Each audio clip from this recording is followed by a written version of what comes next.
The doctor conclave international में अब हमारे साथ जुड़ गए हैं डॉक्टर मयंक वत्स, दुबई से हमारे साथ जुड़े हैं, सीनियर कंसल्टेंट हैं।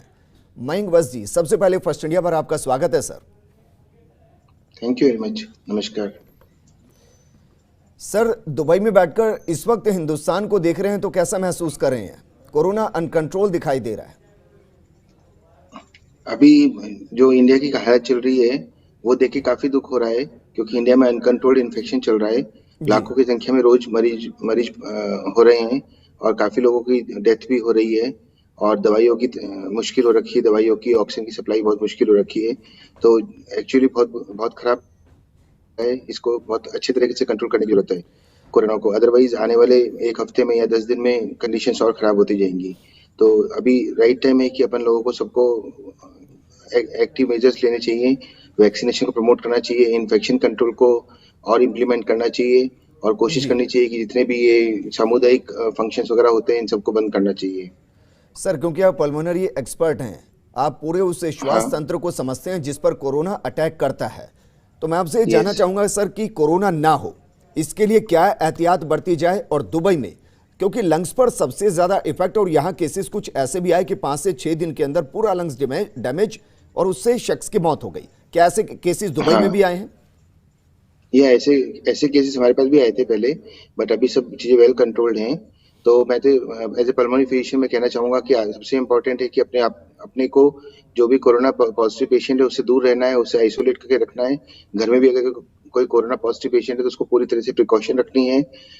हैंड वॉशिंग, मास्क, ये सब चीजें बहुत इंपॉर्टेंट हैं। और जो लंग्स में प्रिवेंशन के लिए अपने को इम्यूनिटी बढ़ाने के लिए जो देसी मेडिसिन है वो सब ले सकते हैं, लाइक जी। तुलसी तुलसी वगैरह, है ना। और स्टीम इनहेलेशन से भी फायदा हो सकता है, लेकिन ऐसे सच कोई दवाई नहीं है कि प्रिवेंशन हो सके जिससे। Vaccine definitely will help in 90% of cases. Vaccine will definitely help. Mayank ji, 2021 में हम हैं, 2020 पूरा कोरोना की जद में चला गया। 2020 से 21 के बीच में दुबई के जो ट्रीटमेंट का प्रोसेस है, क्या उसमें कुछ बदलाव देखने को मिला आपको? जो हम लोगों ने शुरू में जब ट्रीटमेंट था वो एविडेंस बेस्ड चल रहा था। उसके बाद जैसे जैसे और रिसर्च होता गया, एविडेंस आते गए, तो दवाइयों में बदलाव होता गया। जैसे रेमडेसिविर आई बीच में और टोसिलीजुमाब आई, तो उनका हम लोगों ने काफी यूज किया सिक पेशेंट्स के अंदर। काफी रिजल्ट्स भी देखने को मिले। लेकिन मेन जो है वो स्टेरॉइड्स का अच्छा रोल आया। स्टेरॉइड्स जी। का और क्लेक्सिन का, जो कि खून को पतला करके रखती है और खून को जमने नहीं देती, क्योंकि जो बीमारी है उसमें मेन थक्का जमने की प्रॉब्लम होती है। तो उसको उससे काफी फायदा हुआ है डेक्सामेथासोन से। और जो क्लेक्सिन नाम की दवाई है खून को पतला रखने के लिए, उससे काफी फायदा मिला है मरीजों को।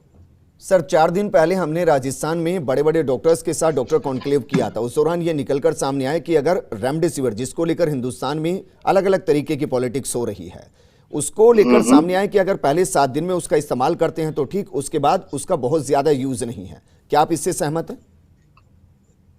हाँ, इसका एक लिमिटेड यूज ही है इसका। और सिक पेशेंट्स के अंदर ज्यादा यूज है, जो बहुत सिक पेशेंट्स हैं उनके लिए। जी। जो रूटीन पेशेंट्स है, जिनको सिंपल कोरोना इन्फेक्शन हुआ है या जिनको सेचुरेशन वगैरह ठीक है जिनका, या जो इम्प्रूव हो रहे हैं, उनके लिए जरूरत नहीं है। जी।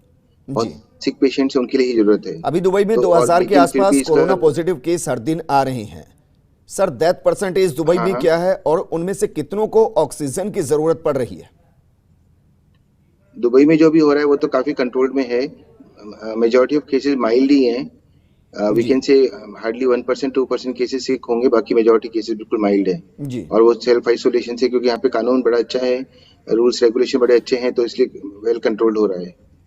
और गवर्नमेंट पूरी ट्राई कर रही है कि अपनी तरफ से मैक्सिमम कंट्रोल करने की सब चीजों को। जी। और काफी हद तक कंट्रोल भी पा लिया है इन्होंने।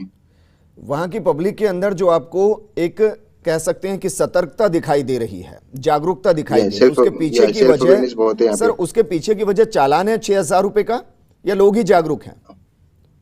नो, उसके उसके पीछे ये है कि एक तो नियम कायदे बहुत वो हैं, अच्छे अच्छे तरीके से बना रखे हैं।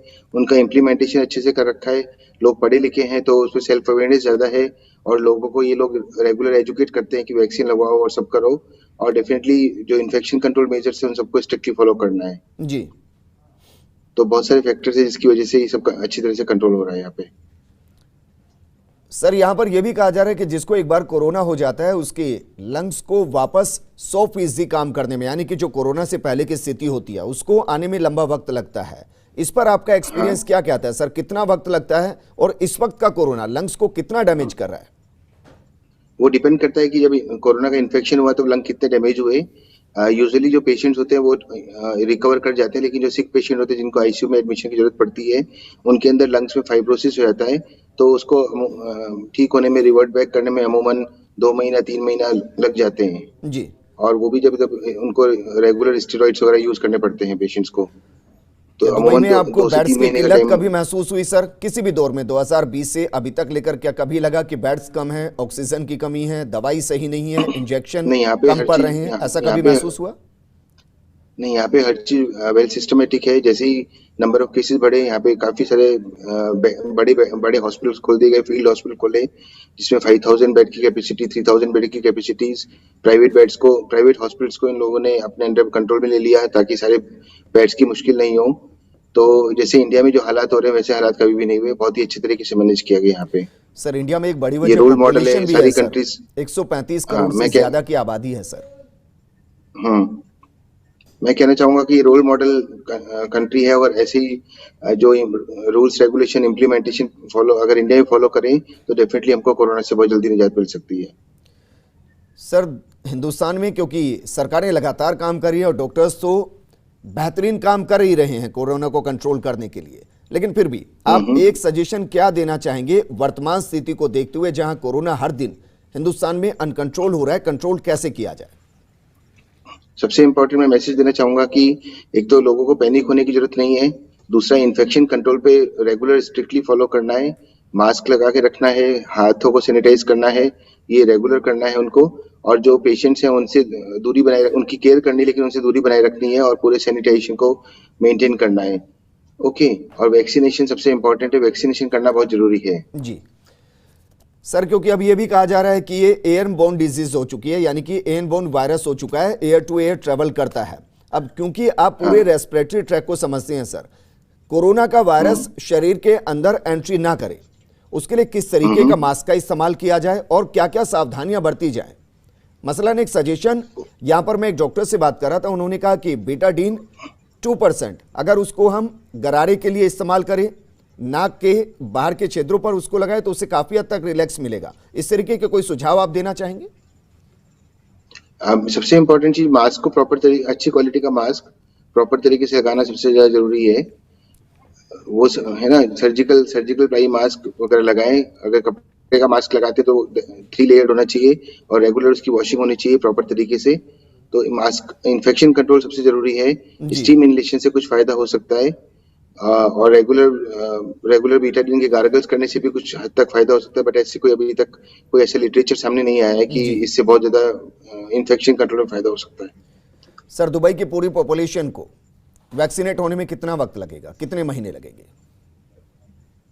यहाँ पे जो वैक्सीनेशन प्रोसेस है वो बहुत फास्ट चल रहा है, बहुत ही सिस्टमेटिक तरीके से चल रहा है, तो I hope by the end of May 100% vaccination हो जाएगा। मयंक सर बहुत बहुत शुक्रिया हमारे साथ जुड़ने के लिए, वक्त देने के लिए। दुबई से हमारे साथ जुड़े थे सीनियर कंसल्टेंट, बहुत शुक्रिया सर फर्स्ट इंडिया के इस कॉन्क्लेव में हिस्सा बनने के लिए और अपनी एक्सपर्ट सजेशन हमें देने के लिए।